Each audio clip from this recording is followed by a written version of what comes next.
voy a hablar sobre esencialmente los descubrimientos que decimos recientes, que es esencialmente de los últimos 25 años en la física fundamental y los problemas que tenemos, porque mientras más se descubre, más retos existen. Y estamos moviendo un momento histórico muy interesante para la física fundamental. Entonces es interesante reflexionar sobre qué se ha logrado y qué queda por hacer. Entonces vamos a empezar. Em, Aquí es para darles una idea de las escalas de longitud de que experimentamos siempre en nuestra experiencia. Está aquí el tamaño de un ser humano, que es de la orden de 1 metro, por ejemplo. Si lo vamos a lo más pequeño, vamos al tamaño de unas células, el ADN, las moléculas, los átomos con su núcleo y sus electrones alrededor. El núcleo es mucho más pequeño. Luego los núcleos están hechos de partículas elementales que se llaman protones y neutrones. Y esas mismas están hechas de otras partículas que se llaman quarks. Entonces cada vez se va uno a distancias cada más y más y más pequeñas. Y luego llegamos a la parte que no conocemos muy bien, que es lo que en parte voy a dedicarme parte de mi presentación, que son ya en órdenes de magnitud mucho más pequeños, donde ya los experimentos no llegan a explorar distancias tan pequeñas. Pero la razón de ponerlo de esta forma es que también si nos vamos en la otra dirección, de distancias cada vez más grandes, pasamos del ser humano al tamaño del planeta, el sistema solar, después llegamos a nuestra galaxia y después a muchas galaxias, cúmulos de galaxias y conjuntos de galaxias y el universo completo. Entonces, para entender lo más grande, necesitamos entender lo más pequeño también. Entonces, por eso es que la forma de esta figura, donde ponemos todas las escalas de distancia que conocemos en la naturaleza. Entonces, esa es la idea que quería empezar para que tengan una visión hacia dónde vamos. Entonces, voy a tratar de explicar primero la física fundamental y después aplicarla al universo. Para eso, me permito empezar con una cita de Steven Weinberg, que era mi asesor de tesis, tal vez el más grande de los físicos que existía hasta hace unos 3 meses que nos dejó. Y él dice, nuestro propósito en física teórica no es describir el mundo como lo encontramos, sino explicar. Y la palabra clave ahí es explicar en términos de unos pocos principios fundamentales por qué el mundo es como es. Entonces, realmente es un propósito muy ambicioso, es tratar no solamente de describir las cosas, sino realmente de entenderlas y por lo tanto explicarlas. Eh, Entonces, es a partir de unos pocos principios fundamentales, explicar todo lo que podemos ver en el mundo. Entonces, para eso tenemos dos teorías fundamentales. Entonces, voy a dedicar unos minutos en cada teoría. Uno es lo que se llama la mecánica cuántica, que es la física que domina a escala microscópica, a escala de las moléculas, de los átomos, los núcleos y las partículas elementales. Aquí se describe, es muy antiintuitivo, ¿no? Uno no describe las cosas como lo hacía Newton, que tiene una partícula y se mueve y uno aplica una fuerza y ve qué pasa con la fuerza, sino que hay un concepto bastante general, que es lo que se llama la función de onda. Entonces, todo es en base a probabilidades y con eso describe el movimiento de unas partículas, de los objetos a nivel microscópico. Y lo curioso es que después al calcular todas esas probabilidades, que se ve un poco determinista, se llega a la teoría más exitosa que tenemos en la naturaleza. Y de aquí vienen todas las aplicaciones a la electrónica, las computadoras, todo lo que realmente la gran tecnología que se ha desarrollado en el último siglo. Y estamos celebrando en estos años, bueno, un poco más de 120 años del descubrimiento de la mecánica cuántica. Aquí algo que quisiera que nos mantengan en la mente es que hay una constante que se llama h barra aquí, que es la constante fundamental de mecánica cuántica, que es muy pequeña. Es pequeña, es 10 a la menos 60, una cosa así en unidades naturales. Em, pero esta precisamente, es por eso costó tantos siglos sin poder llegar a la mecánica cuántica, porque esa constante podría ser cero, y si es cero, entonces no se ven las cosas raras que pasan con la mecánica cuántica. ¿Qué cosas raras pasan? Hay muchas cosas raras, por ejemplo, que uno puede atravesar digamos, una montaña, digamos, una partícula puede atravesar una montaña sin tener que ir por arriba. Se llama el efecto túnel. Está esto que nos va a ser muy útil luego, es lo que se llama el principio de incertidumbre. Y aquí, no se preocupe que no tengo muchas ecuaciones para darles una idea. Aquí la incertidumbre está reflexionada aquí, es decir, la incertidumbre en una posición, y esta es la incertidumbre en el momento, que el momentum es masa por velocidad, esencialmente, y que el producto de las dos es mayor que esta constante h bar. ¿Ok? Si fuera cero, no hay incertidumbre, pero como es distinto a cero, sí hay incertidumbre. ¿Qué quiere decir incertidumbre? Que uno no puede medir la velocidad o la posición exactamente y la velocidad exactamente al mismo tiempo. Si uno sabe la posición exactamente, la velocidad tiene que ser el conocimiento de la velocidad es no se sabe para nada la velocidad. Y al revés, si uno sabe la velocidad, no sabe la posición. Entonces, aquí se lo refleja con una bola, un recipiente que, digamos, naturalmente va a su estado de mínima energía. En la física clásica se quedaría ahí, en la física cuántica no pasa eso, siempre tienen que estar fluctuando. Esas son las famosas fluctuaciones cuánticas. Porque si sabemos la posición, no sabemos la velocidad, entonces puede tener mucha velocidad, y si sabemos la velocidad, no sabemos la posición. Entonces siempre está, todo lo que pasa en el universo fluctúa, pero fluctúa de una forma microscópica y por eso no nos damos cuenta a nuestra escala de tamaños. Ok, esa es la teoría fundamental 1. La teoría fundamental 2 es lo que se llama la relatividad especial, el gran descubrimiento de Einstein. Él, eso fue en el 1905 y esencialmente nos dice que, hay una constante, otra constante nueva, que le llamamos C, que es la velocidad de la luz, que es constante, es siempre la misma, y tiene un valor, es muy grande. Y no puede haber una velocidad más grande que esta. Entonces, esa nos da una restricción. Esto lo pone Einstein en lo que se llama el cono de luz, que digamos, si tenemos un evento aquí y otro evento allá, mandamos una señal y sí le puede llegar porque esta señal a una velocidad, si ese es espacio y ese es tiempo, la pendiente es la velocidad. Entonces, estas pendientes son menores que la velocidad de la luz. Esto sería la velocidad de la luz, sería la línea 45 grados mayores que la velocidad de la luz, no podemos comunicar. De aquí no podemos comunicarse con esto, porque entonces necesitaría una pendiente más grande que la velocidad de la luz. Entonces no habría comunicación causal, no se podría transmitir información de un lado al otro. En cambio, de aquí para acá ya, sí se puede. Entonces, eso es, digamos, el principio básico. Y de ahí viene la famosa fórmula energía igual a masa por c cuadrado, que todos habrán visto. Entonces, con solo estas dos teorías fundamentales, y las dos más o menos surgieron casi al mismo tiempo, a principios del siglo pasado, de ahí podemos construir todo lo que sabemos hasta ahora. Y eso se llama el modelo estándar. Entonces, es un modelo que realmente es una teoría misma que nos describe la naturaleza a nivel más fundamental. Y aquí está, se lo voy a describir así de una forma un poco rápida. Hay partículas fundamentales, los quarks, que hay varios tipos, el quark U y el quark D. Tres de ellos, dos U y un D, hacen un protón, y dos D y un U hacen un neutrón, pero hay muchas otras combinaciones, crean muchas otras partículas de las que no estamos hechos, pero pues, existen en la naturaleza.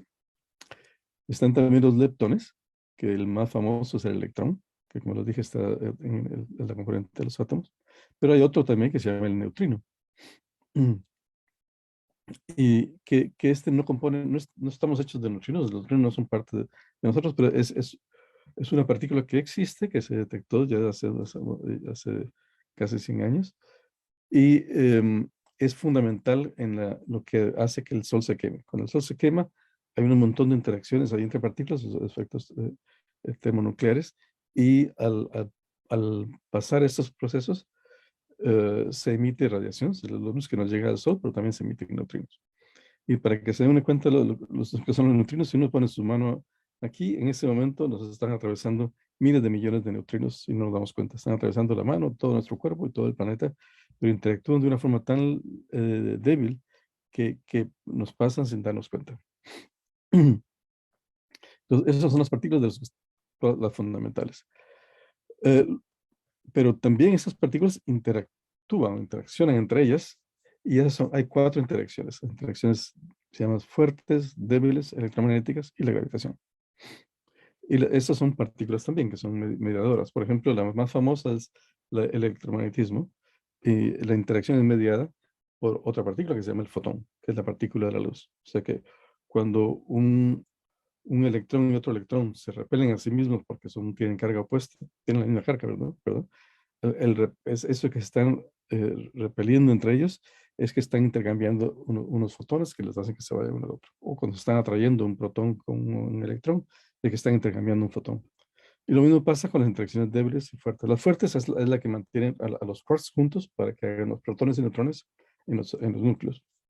Y las débiles son las responsables de que se queme el sol, digamos, y de ahí salen los neutrinos. Esas son las 3 interacciones que se entienden muy bien. Y luego está la gravitación. Todas estas están catalogadas, estas partículas, por su masa, por ejemplo, pero también por una propiedad intrínseca que se llama el spin, es decir, que tanto un momento de rotación interno de cada partícula. Y esta, precisamente por lo que es la mecánica cuántica, solo pueden tener valores semienteros y enteros. Entonces, las partículas de materia, los quarks y los electrones y los neutrinos, tienen spin semientero, un medio. Las partículas de las interacciones tienen spin entero, que es 1, de las 3 interacciones que les decía, y la gravitación es diferente, también tiene un spin entero, pero es 2. Y de aquí, si se dieron cuenta, me brinqué una, que es la más importante, el Higgs. El Higgs tiene spin 0, es la más simple de todas.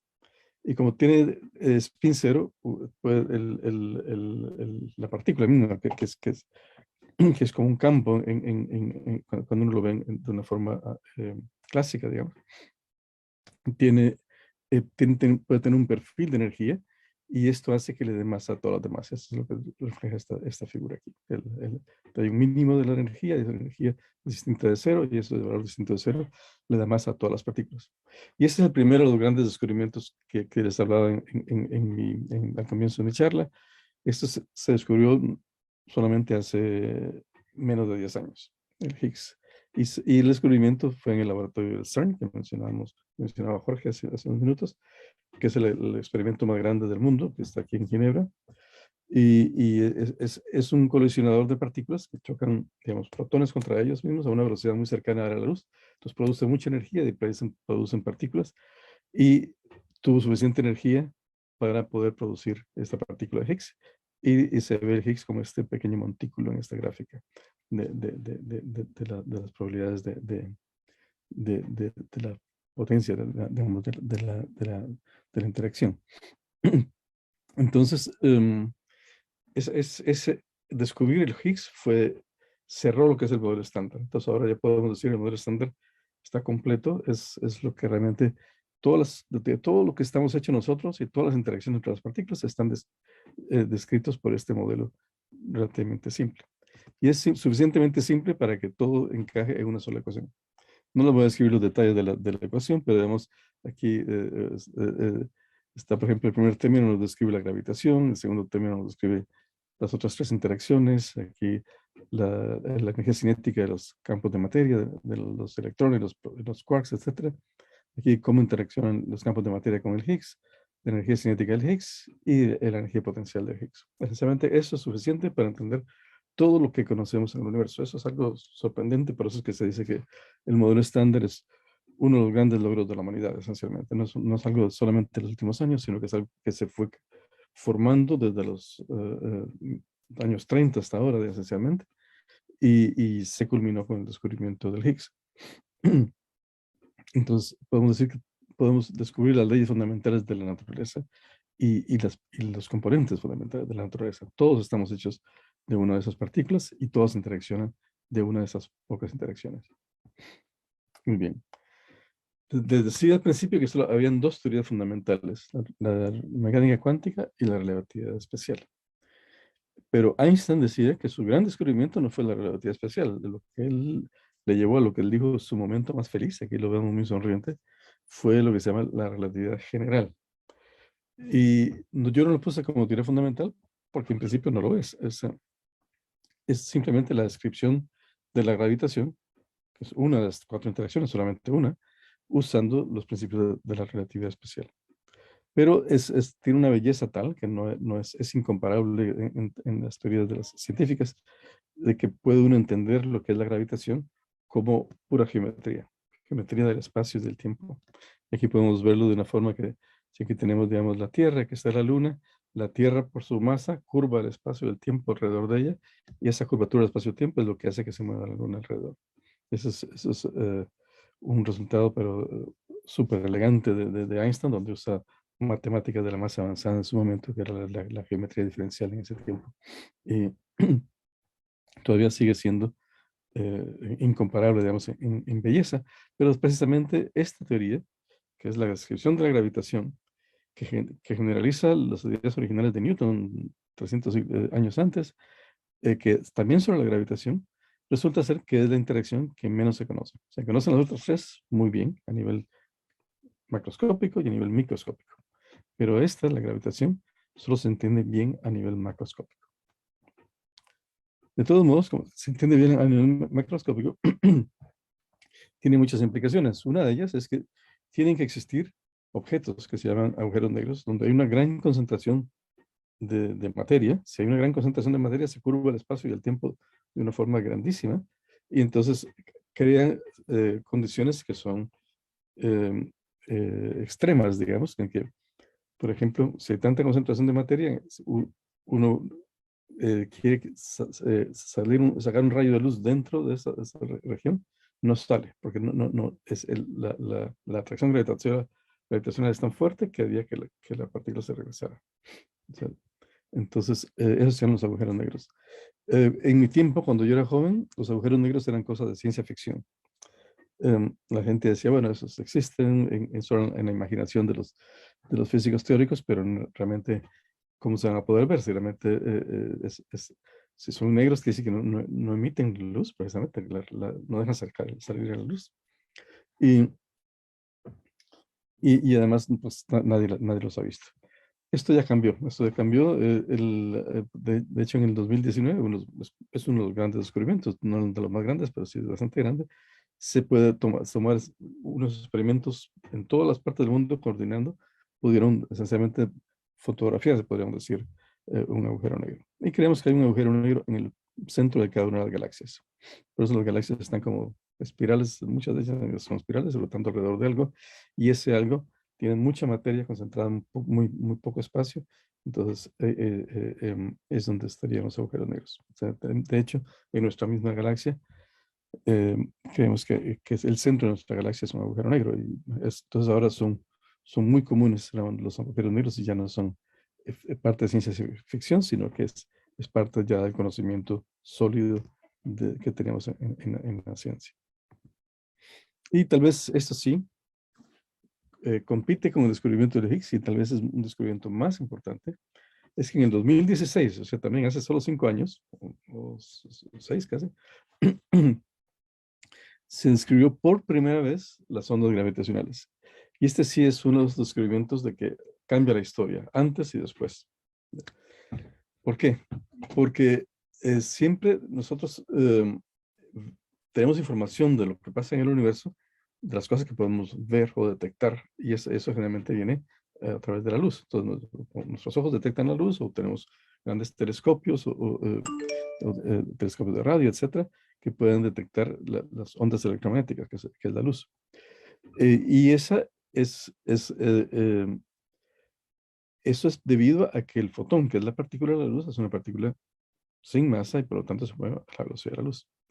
¿Qué otra partícula hay que se puede mover a la velocidad de la luz a distancias muy grandes? Es la partícula de la gravitación, que se llama el gravitón. Como partícula tal no se puede detectar porque su interacción es muy débil y no se puede detectar, pero clásicamente se refleja como ondas gravitacionales. Y así como hay ondas electromagnéticas. Y aquí lo que se detectó en el 2016 fue un evento excepcional. Hace 1.200 millones de años, dos agujeros negros chocaron entre sí, pero rotaron, se atrajeron, entonces rotaron entre otro, y después chocaron. Y al hacer esto, es tanta concentración de materia, los agujeros negros son gigantescos, sinceramente, y como hubo tanta concentración de materia, curvaron tanto el espacio-tiempo que se transmitió esta onda gravitacional, y los científicos en 2016 detectaron esta onda que salió hace 1.200 millones de años en el choque de esos agujeros negros. Ese fue un resultado espectacular. Lo hicieron con un detector que se llama LIGO, o LIGO en inglés. Hay otro aquí en Estados Unidos, hay otro aquí en Italia que se llama Virgo, y los dos colaboraron para este descubrimiento. Y ahora este descubrimiento es casi a diario que se descubren eventos de este tipo. O sea, el primero fue la gran noticia, ahora hay bastantes decenas de eventos como este que se han ido detectando en los últimos años. Y entonces con eso hemos aprendido mucho. ¿Por qué se aprende mucho de esto? Porque ahora, es decir, que ahora podemos ver el universo desde de otro punto de vista. Además, hay otra fuente de información sobre el universo, ya no solamente la luz, sino que las ondas gravitacionales también. Entonces podemos apreciar cosas que con la luz no se pueden ver. Para darles una idea, el espectro electromagnético, que todos hemos oído hablar de los rayos cósmicos, los rayos X, las ondas de radio, etcétera, el infrarrojo y el ultravioleta, y después esta pequeña región, que son la parte visible, son los diferentes colores que vemos del rojo al violeta, que es lo que nosotros podemos detectar con nuestros ojos. Y para todos los otros necesitamos aparatos para que puedan detectar las ondas electromagnéticas. Entonces ahora se puede pensar lo mismo en las ondas gravitacionales. Las ondas gravitacionales se han detectado a frecuencias del orden de los hertz, y un poco más. Perdón, aquí se han detectado, digamos, de los hertz menos de los kilohertz seguro. Pero puede haber todo un gran espectro de ondas gravitacionales dependiendo cuál es la fuente. Digamos. Casualmente esos agujeros negros al chocar, las frecuencias que nos daban eran de los hertz, pero pueden haber muchos otros procesos en la naturaleza que pasan a diferentes frecuencias y se necesitan detectores para poderlos detectar, digamos. Entonces hay ahora en plan un detector que es así espectacular, que es, en vez de ser rayos láser de 4 kilómetros, como fueron los que detectaron las primeras ondas gravitacionales, aquí van a mandar satélites, 3 satélites que a distancias de millones de kilómetros entre sí, para que ellos haya un interferómetro, digamos, de rayos láser y poder detectar las ondas gravitacionales. Eso pasará en más de 10 años para que se pueda hacer. Y claro, eso para frecuencias más pequeñas, pero también para frecuencias más grandes. Y podemos observar muchas cosas del universo si podemos ver el universo ya con esas ondas gravitacionales de diferentes frecuencias. Entonces, ya que les hablé del universo, les voy a contar un poco la historia. La historia del universo, porque todo lo que vemos o todo lo que conocemos está hecho de las partículas que les dije antes, y las interacciones son las 4 que les dije antes. Entonces, a partir de eso podemos explicar, como decía Weinberg, cómo se formó el universo y cómo ha evolucionado. Entonces, es aquí donde viene la famosa teoría del Big Bang. No sabemos realmente lo que pasó en el Big Bang, y ese es uno de los grandes misterios, es uno de los grandes retos de mi título, pero sí podemos saber lo que pasó casi inmediatamente después. Y eso es excepcional. Yo también cuando yo era joven, precisamente Weinberg escribió un libro que se llamaba Los 3 primeros minutos del universo, y eso le cambia la vida a cualquier persona, tener una idea de que podemos saber qué pasó en los 3 primeros minutos del universo. Y no solo los 3 primeros minutos, sino que después de 100.000 años, después de 1.000.000 de años, etc. Entonces aquí rápidamente les voy a decir, eh, el universo que está como en expansión, eso quiere decir que este periodo se llama inflación, que es un término que se prestó de los economistas como ustedes, eh, eh, que es que el universo se expande de una forma acelerada, como una forma exponencial, así como se transmite el virus ahora que estamos viendo en estos momentos. Después dejó de expandirse tan aceleradamente y se sigue expandiendo, o sea, expandirse quiere decir que ahora todos los puntos se van separando entre sí. Y mientras eso pasa, al principio sí está mucha concentración de materia en muy poco espacio, la temperatura es muy alta, entonces las partículas se mueven a velocidades muy altas, entonces están todas como libres. Las partículas, los quarks, etcétera, todos están libres moviéndose entre sí, los fotones, etcétera. Luego, en algún momento, mientras se va expandiendo el universo, hay más espacio, entonces se enfría, se va enfriando. Entonces, mientras más se expande, más se enfría. Más se enfría quiere decir que es menos temperatura quiere decir que es menos energía. Cuando hay menos energía, entonces las diferentes fuerzas entran en acción. En algún momento, a los primeros segundos, algo así, las fuerzas fuertes que pegan a los quarks para que se hagan neutrones y protones, empiezan a tener acción. Entonces ya se crean los primeros núcleos. Digamos, el protón, por ejemplo, que es el núcleo de hidrógeno, se crea en estos momentos. Y después, al ponerse varios núcleos juntos, empieza a formarse el núcleo de helio, de litio. Y los primeros núcleos más livianos se formaron aquí en los primeros 3 minutos, digamos. Luego se sigue expandiendo el universo más, entonces se van formando ya los diferentes núcleos, se liberan un poco los neutrinos que estaban, como lo dije, son muy livianos y interactúan muy débilmente. Pero después llega un momento que es crucial en la historia del universo.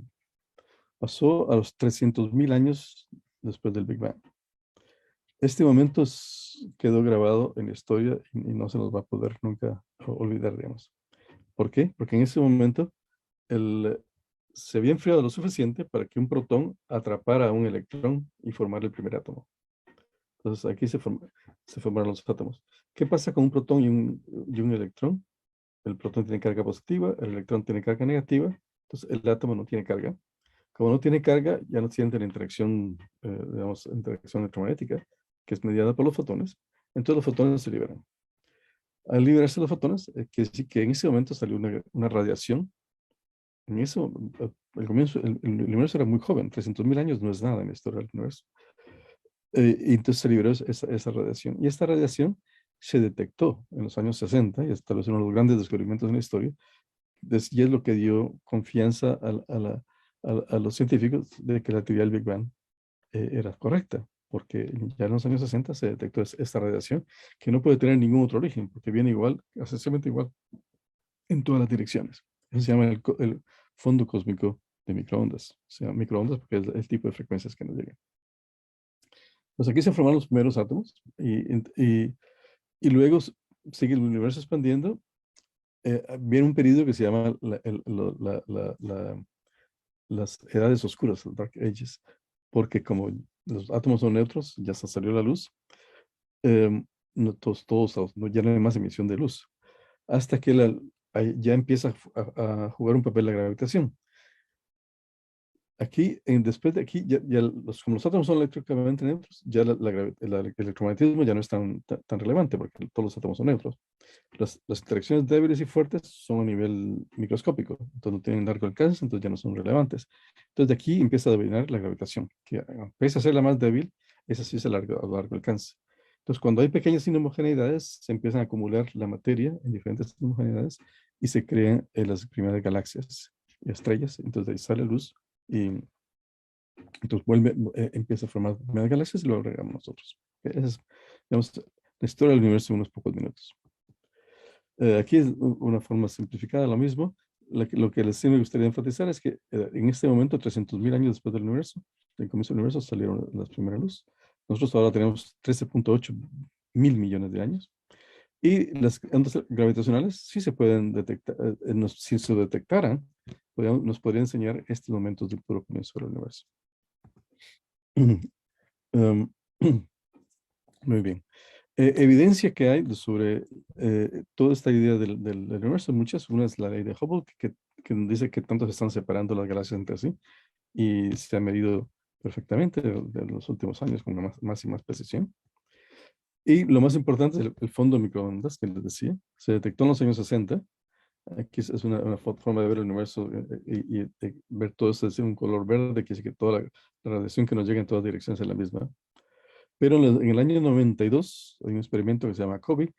Se buscaron con mucha más precisión y encontraron que habían pequeñas fluctuaciones de este fondo de microondas. Y entonces aquí se ven diferentes colores. Si es azul es más frío, si es rojo es más caliente, y si es verde es en medio, etc. Entonces, estas pequeñas fluctuaciones nos recuerdan lo que les dije al puro principio, de las fluctuaciones cuánticas. Entonces, en el puro comienzo del universo, realmente hay estas fluctuaciones cuánticas que permitieron que haya más densidad en un punto que en otro. Y estas pequeñas inhomogeneidades se detectaron en los años 90 y salió el premio Nobel precisamente, esos son los grandes descubrimientos. Y se ha hecho cada vez con más y más precisión. Y entonces se ve las diferencias, son esos, para que les den una idea, la diferencia de temperatura entre cada uno de los puntos es de la orden de menos de 10 a la menos 5, o sea que es casi la misma temperatura, pero la precisión es gigantesca.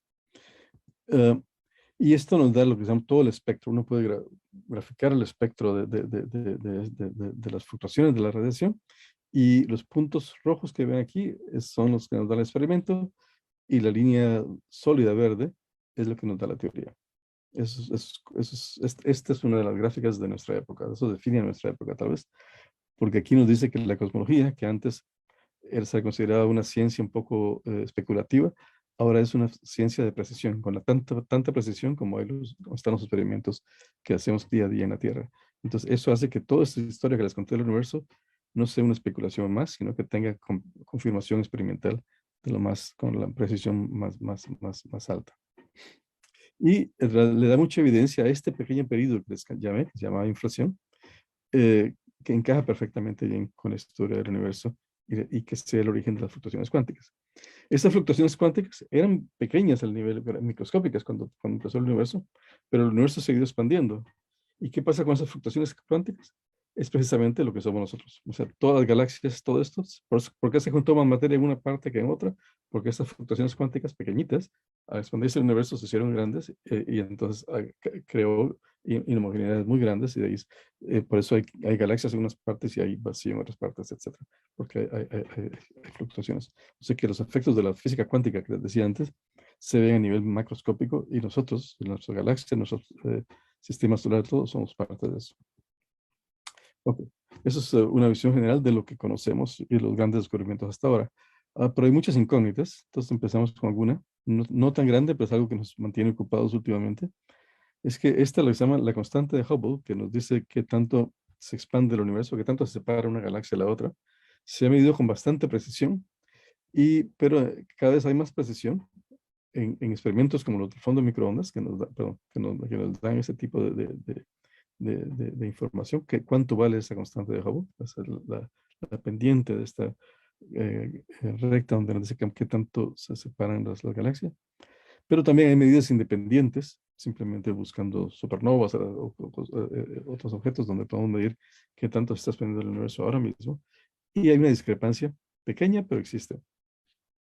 Y como estamos hablando de precisión, pues se nota. Eso es el margen de error en cada uno de los experimentos y hay algo que no se sabe.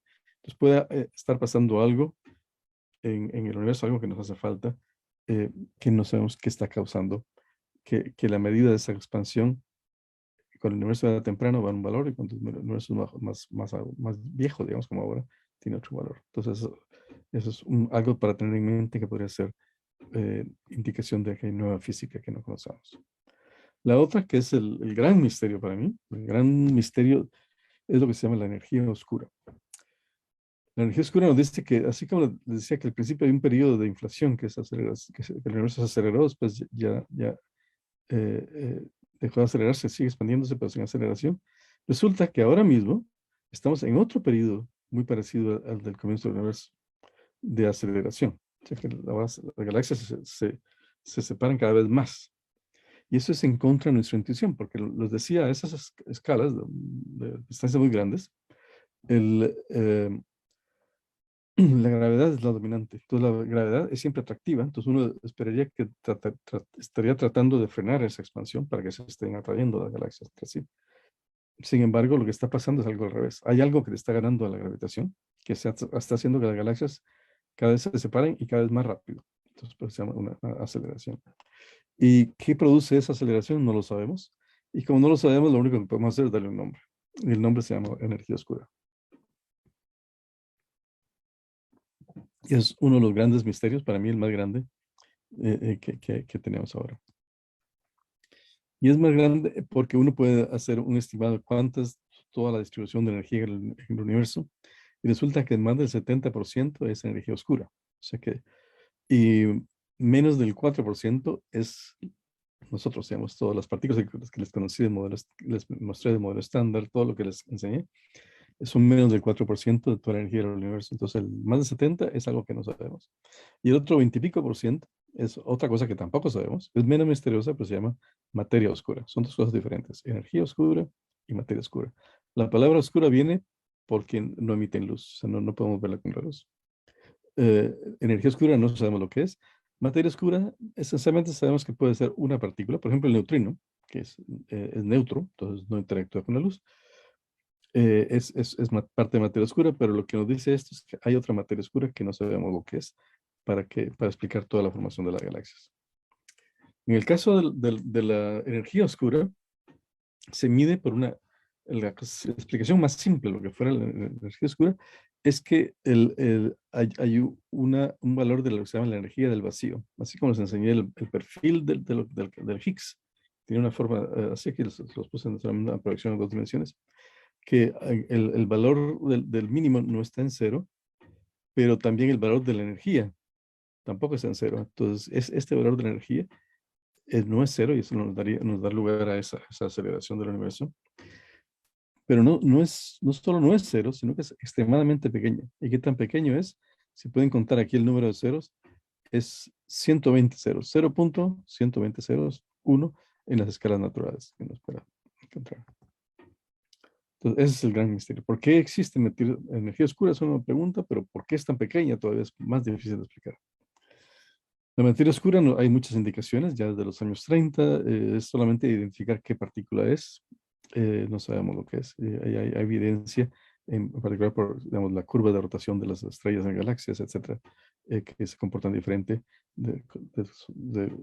comparada con la parte visible y la parte no visible. O sea que hay algo más en el halo de las galaxias que está cubierto de otras partículas que no sabemos lo que son.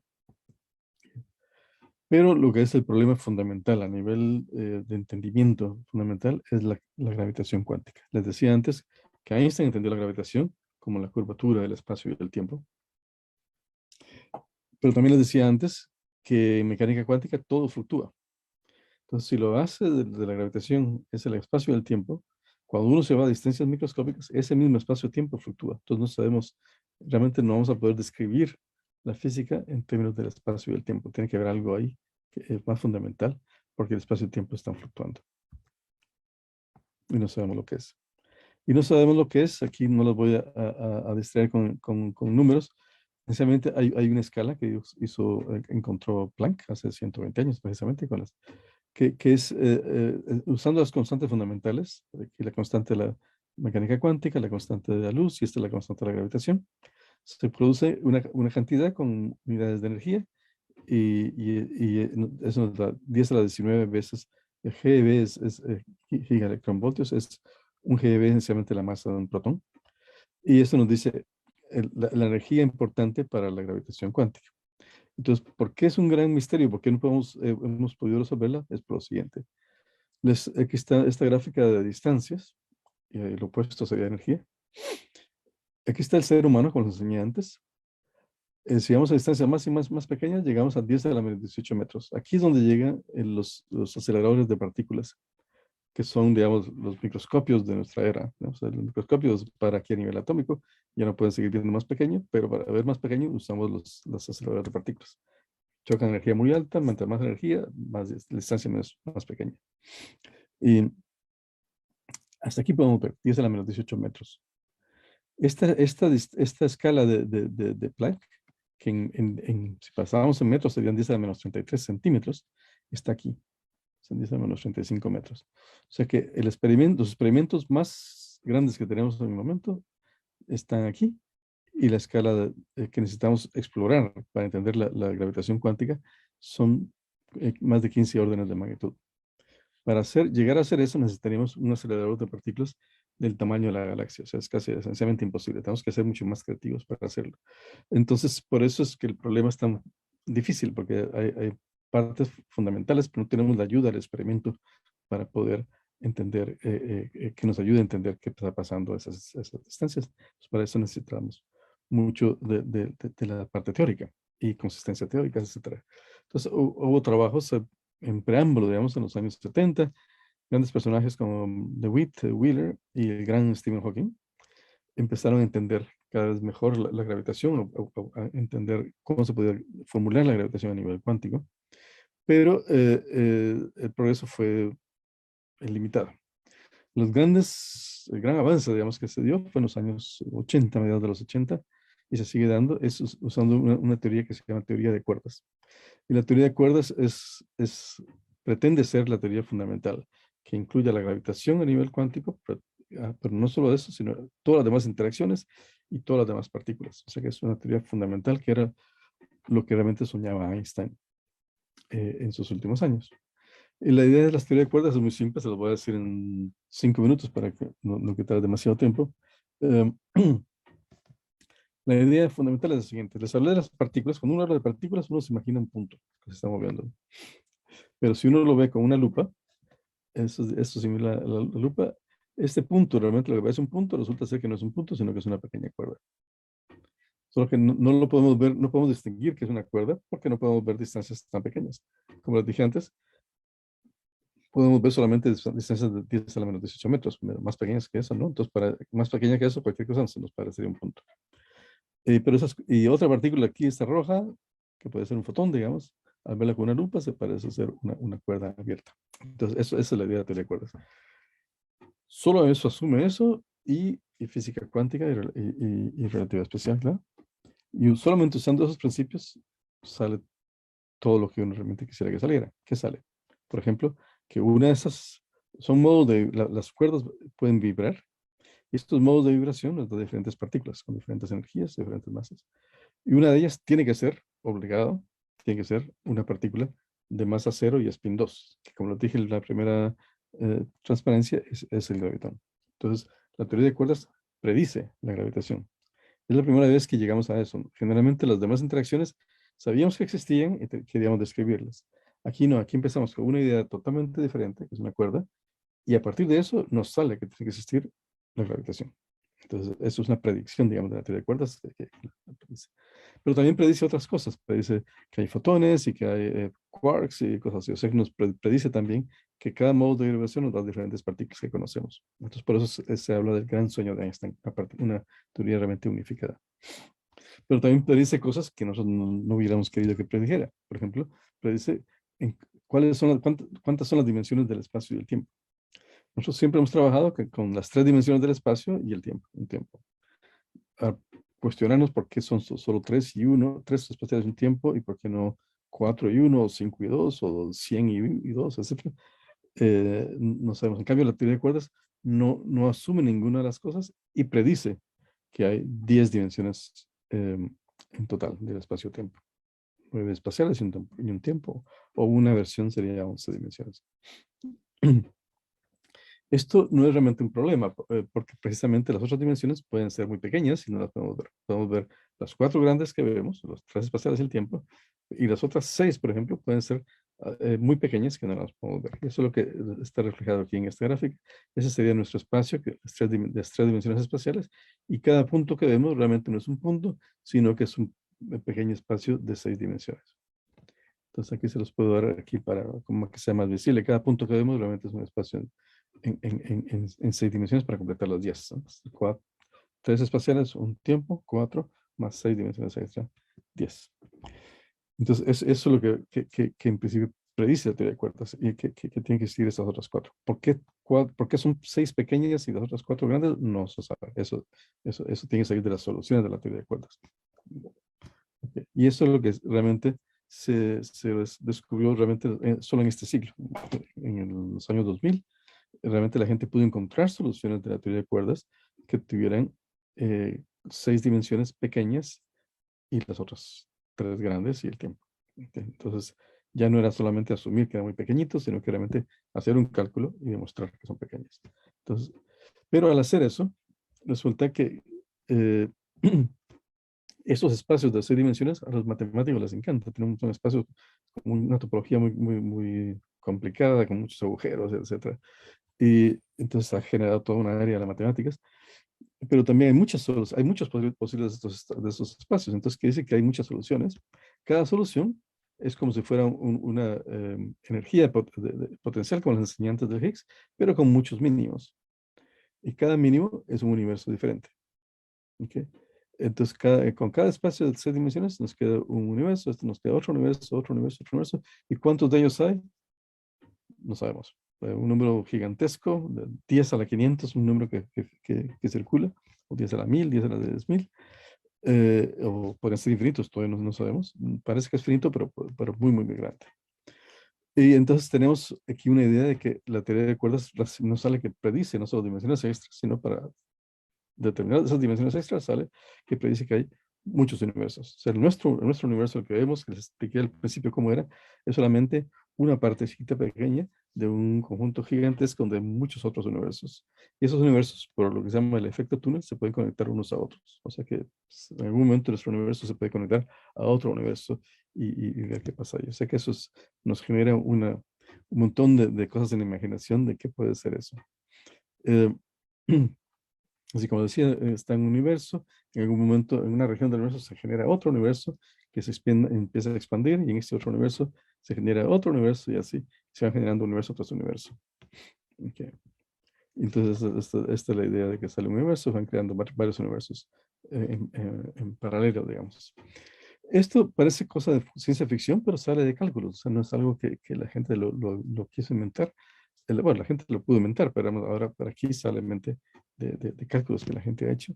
Y lo curioso de esto es que no solamente salen muchos universos y ya está, sino que al haber tantos universos, ofrece la única, y hay que poner atención, es la única realmente verdadera explicación que tenemos hasta ahora de lo que es la energía oscura. ¿Qué es la energía oscura? Puede ser esta energía que les decía aquí, que es distinta de cero, en el mínimo de cada energía potencial, que es que un universo. ¿Qué tan grande es eso sobre cero? Nos diría la constante cosmológica o la energía oscura. Y ¿por qué es tan pequeña? Que es la que vamos a ver.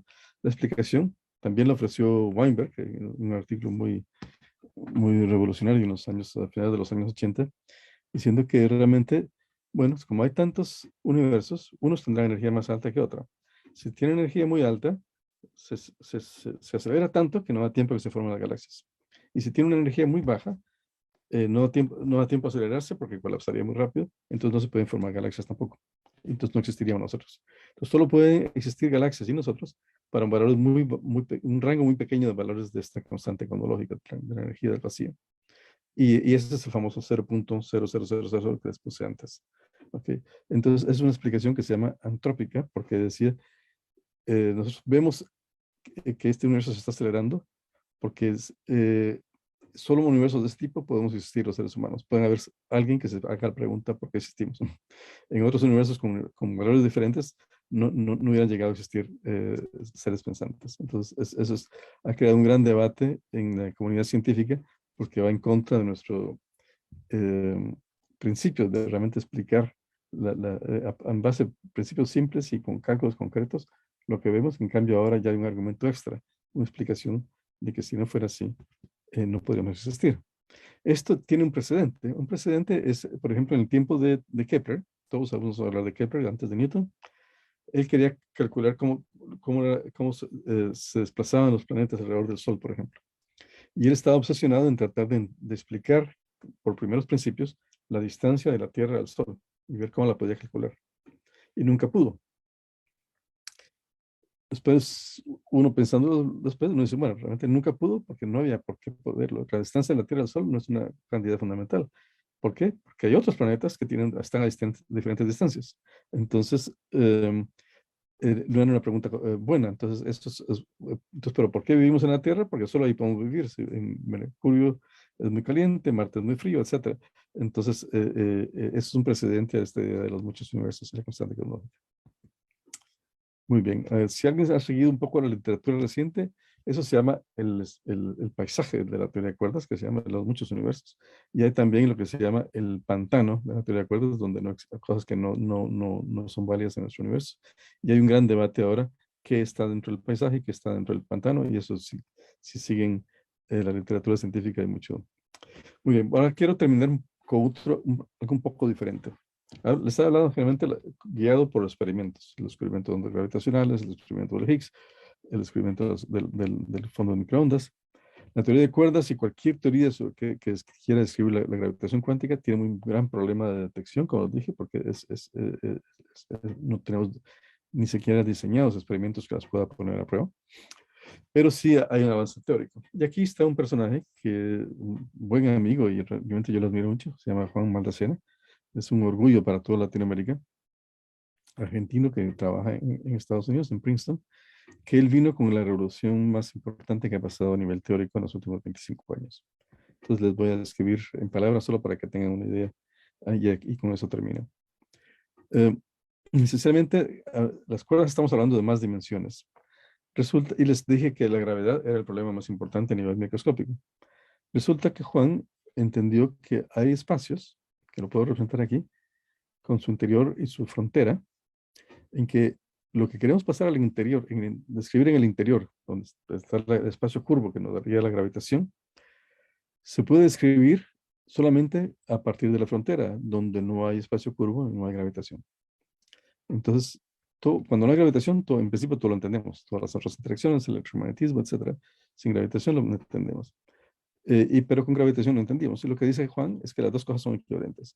O sea, que describir todo lo que pasa aquí adentro, dentro de ese espacio, lo puede uno entender solamente describiendo lo que pasa en la frontera. Y si quiere entender lo de la frontera, también es equivalente a lo que pasa aquí adentro. Eso se llama gravedad y no gravedad. O la gente le llama la relación ADS-CFT por el nombre de los espacios y la teoría en la frontera. De ahí tiene implicaciones muy importantes. Una, que esto, para los espacios donde está esa frontera, ahí se puede definir perfectamente bien la gravitación cuántica. Entonces nos da un primer ejemplo. Eso salió de la teoría de cuerdas, pero en principio uno puede hablar de eso independiente de la teoría de cuerdas. Luego, se puede calcular lo que se llama la entropía de agujeros negros. Es algo, y le puse aquí la ecuación, porque mucha gente dice que esta es la ecuación más bella que existe en el mundo, en toda la ciencia. Y la belleza se mide de la siguiente forma. Relaciona aquí dos cantidades. Una es A, que es área, el área de lo que se llama el horizonte de un agujero negro, lo que está en la región de donde ya no puede, ya ha pasado eso, ya uno no puede salir y se va hasta el agujero negro. O sea, el área de ese horizonte. Y en el lado izquierdo está lo que se llama la entropía. La entropía es una cantidad termodinámica que esencialmente mide la cantidad de desorden y el número de estados posibles. Aquí BH quiere decir Bekenstein-Hawking, las dos personas que lo sacaron, el famoso Stephen Hawking y Bekenstein, pero también puede decir black hole, porque se llama ese agujero negro. Lo interesante es que estas dos cantidades, algo totalmente termodinámico de desorden y algo totalmente geométrico como el área, están relacionados por un producto de esos números, pero esos números son solo constantes. Todas las constantes que les hablé antes. Sé que la velocidad de la luz, la gravitación, la física cuántica, y esta acá relaciona temperatura con energía. Esa es la constante de Boltzmann. Y el número 4. Entonces, esta es la única ecuación, la única, que tiene todas las constantes juntas. ¿Okay? Y nos relacionan dos cantidades totalmente diferentes. Resulta ser que esta la estimó, Hawking y Bekenstein en los años 70, 80, y recientemente, usando teoría de cuerdas, en particular las relaciones de ADS-CFT de Maldacena, se logró calcular la entropía directamente de agujeros negros. Entropía es el número de estados posibles. Tú no puedes calcular el número de estados posibles de las partículas en un agujero negro. ¿Y qué le sale? Sale exactamente lo del lado derecho. So, uno puede demostrar a nivel microscópico que el valor de esta ecuación. Entonces, una evidencia, digamos, teórica de que estamos en un buen camino. Además, estas ideas de Maldacena resuelven un problema que formuló Hawking en los años 70, que es la incógnita así teórica que es el problema de la información de agujeros negros. El agujero negro todo le cae, pero cuando sale, solo sale una radiación que se llama radiación de Hawking. ¿Cómo se pierde la información? Nadie sabe cómo se pierde, o nadie sabía, pero ahora sabemos que no se pierde porque es por esta relación que inventó Maldacena. Entonces, para terminar, aquí está cuando se murió Stephen Hawking, que era mi colega aquí en Cambridge, lo queríamos mucho. Él pidió que se escribiera la famosa ecuación que les dije antes, de la entropía, que la pusieran en su tumba. Pero resulta ser que aquí en su tumba, lo enterraron aquí en la abadía de Westminster, junto con Newton, Darwin, Faraday, Maxwell, etc. Los grandes científicos de la historia. Está aquí Hawking, pero no le pusieron la ecuación que le quería, pusieron la ecuación de la temperatura. Eso se llama temperatura de Hawking de un agujero negro.